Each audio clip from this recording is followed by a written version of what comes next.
Good morning, everyone. Welcome back to Fitness. Hope everyone had a great weekend and made some great gains to start another amazing week. So today, I wanted to talk about something that really been popping in my head the more I read the dawn of day, and that's really how ephemeral moral valuations actually are. Nietzsche makes a great observation in the book where he talks about how history really is a recording of people who deviated from morality. You know what I'm saying?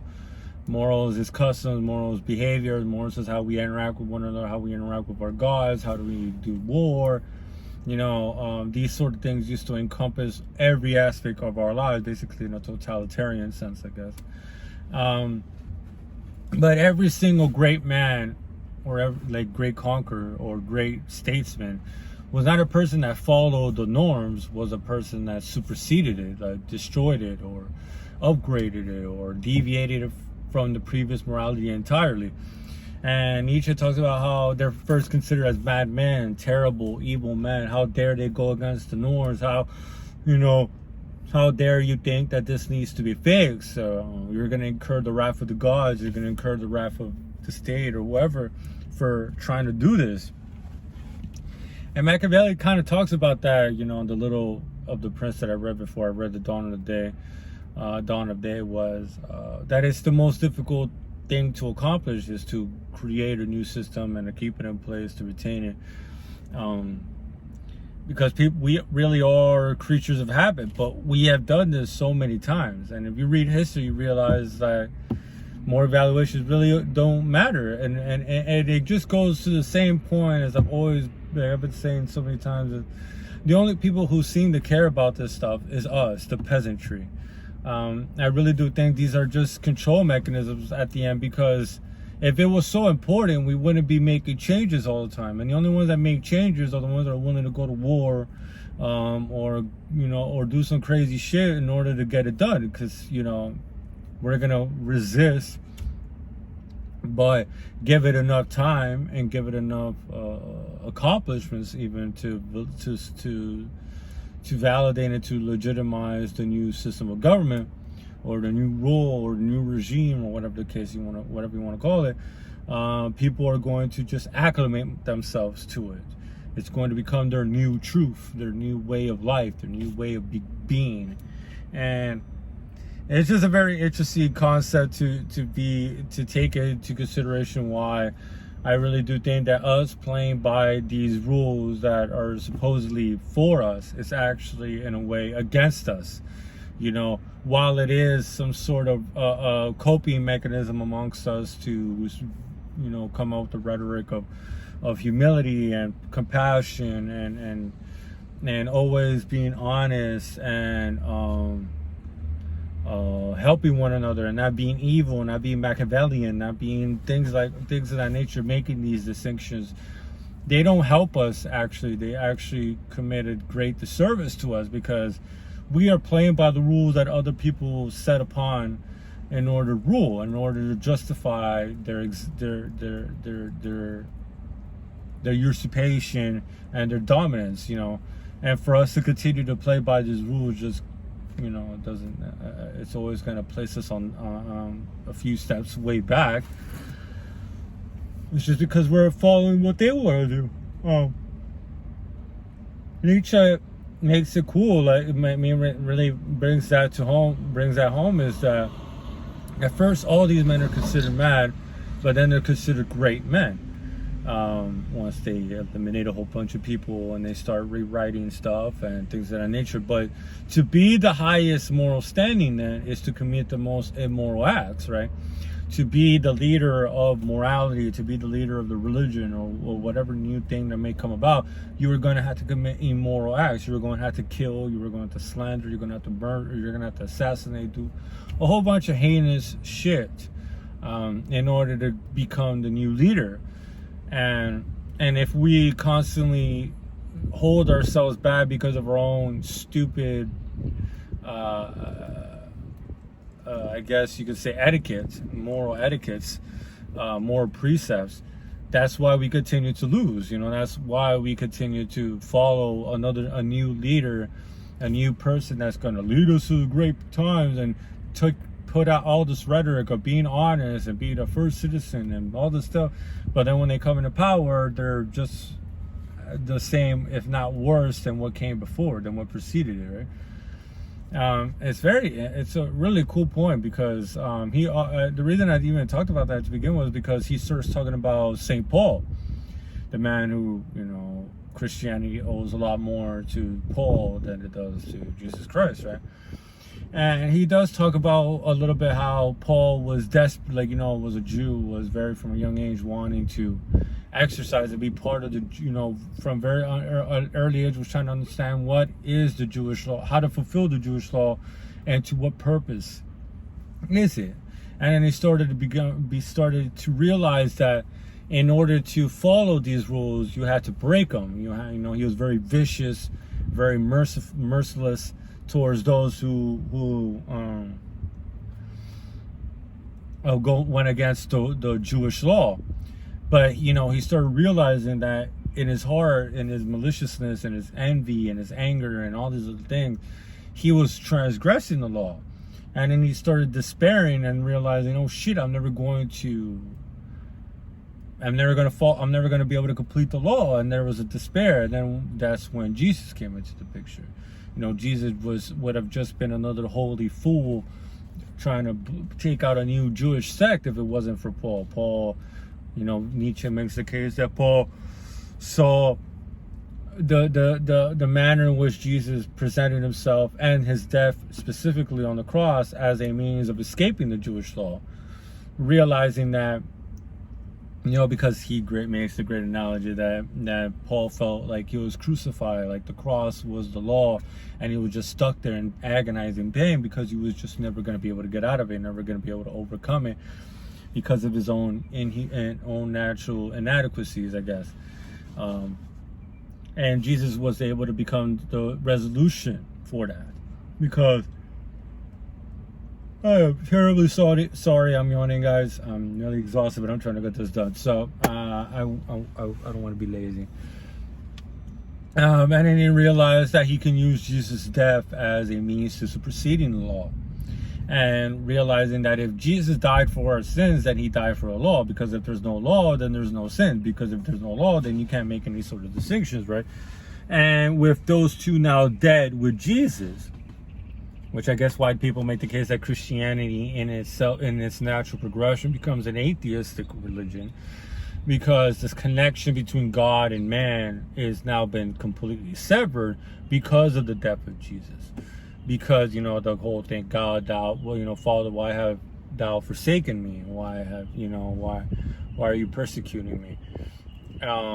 And he sees how that, dying with Jesus, being one with Jesus, accepting Jesus, means you are now, again, that you have now passed over the law, because if you're dead, the law no longer applies to you. And if you're one with the divine, it no longer applies to you, because Jesus died for your sins. And so he found a way out of that desperation through creating this new version of Christianity, or, Christianity, he was the first Christian. So he's the one that laid the groundwork. And it's very interesting, because now, he could become the divine son of God. He was a very power-hungry guy. He was a very ambitious man, trying to run through the ranks of the priestly class of Judaism, of the Hebrews. That class was at the pinnacle. And him now being able to become the son of God and being in the grace of God, because if I'm one with Jesus, then I am the son of God, also gave him that divine the divine reward that he was waiting for. So it completed a lot of the stuff he did. And it just continues to show that we create these things out of our own interests, out of our own self-centeredness, really. We don't really do it for the people. And I know this is just a Nietzschean opinion, but it makes terrible sense. It's just justification. He talks about how people come up with these, they have these sort of ideas that encompass all the world's problems. and they feel like it's such a great idea that their pessimistic attitude doesn't allow them to take credit for it. That God has to be the reason, God is the cause of the cause, as Nietzsche says, of these great ideas. That, and then what's very savvy a lot of times, that these guys, or these new progenitors of religions, of new religions, new philosophies, is they try to disconnect themselves from what they created, or from who they are in terms of reputation, in terms of value. Like, you can devalue yourself and say, okay, God was the one that inspired me to say these things. You become nothing more than a mouthpiece, but you develop a pride. There will be a pride later on for knowing that your idea has now taken over everything else. While you are never going to take the full idea, you're going to take paternal pride in it.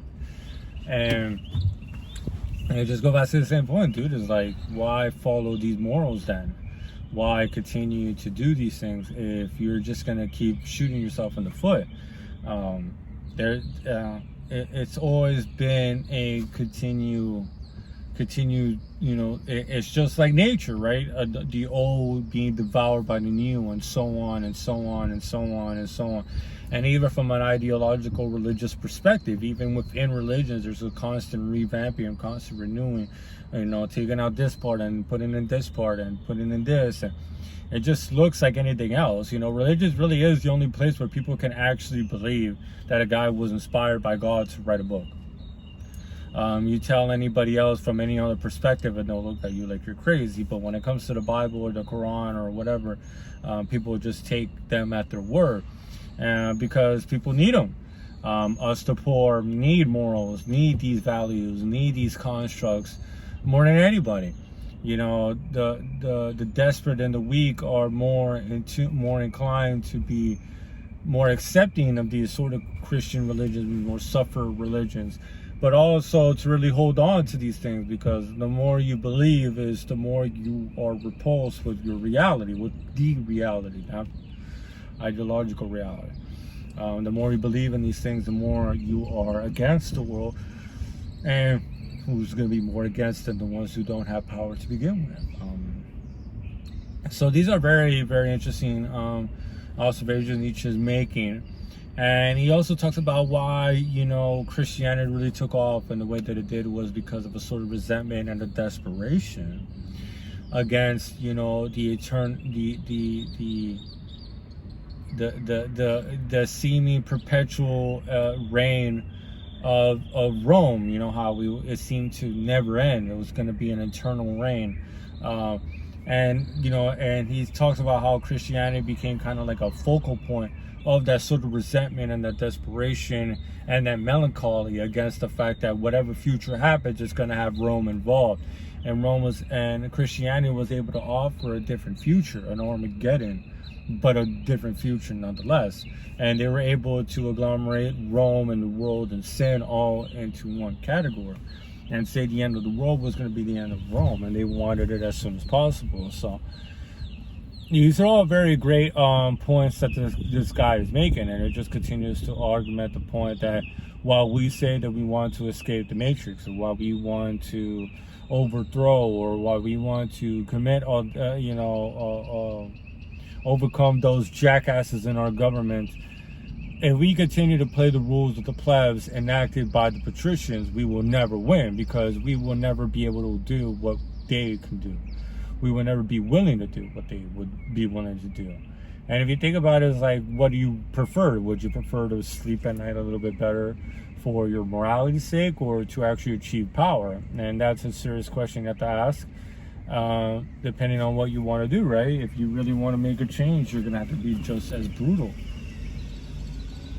But not, lie to yourself and saying, oh, it's for my religion, or it's for something else, because all these religions do the same thing, right? We have never changed. We're just changing the filters on what allows us to look at our souls with a smile whenever we enact our drives, and whenever we enact on our passions and our instincts, is, twisting our drives in a manner that fits our more presuppositions and the like, in order to sleep better, in order to be a good person. But it just puts a big ass ceiling on us, and we'll never be able to get to the top, because we're not willing to do what other people are willing to do. Savages are willing to do. This book is freaking really amazing. I'm probably gonna have to read all these again, because reading once does not give these books justice, but it's very interesting being able to see all these things, because I'm watching shows, I'm watching movies, and all these things are changing. I might make a video on Fight Club. It's been a minute. I saw it like a few days ago, and it's absolutely fantastic. I'm gonna like write notes and maybe make a Fight Club movie. That's definitely my favorite movie, to be quite honest with you. It's quite of a mindfuck, and it poses a lot of questions in terms of, you know, self-destruction over self-improvement and nihilism and things of that nature. So I'm probably gonna watch that movie and take some notes and see if I can make a video out of it or something. I really do enjoy that movie, and maybe read a book. I've never read the book, to be honest with you. So. But that's all for today. Something to keep in mind if you are on a journey such as I, and trying to figure out what works for me and what can I use or what can I do in order to elevate.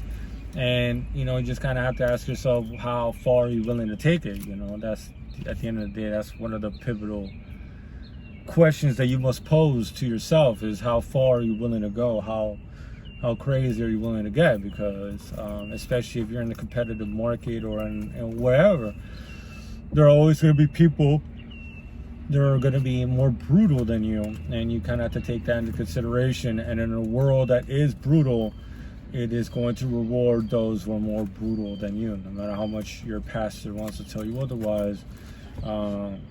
To the victors go the spoils, and the victors are usually the most savage and the most bloodthirsty out of all of us.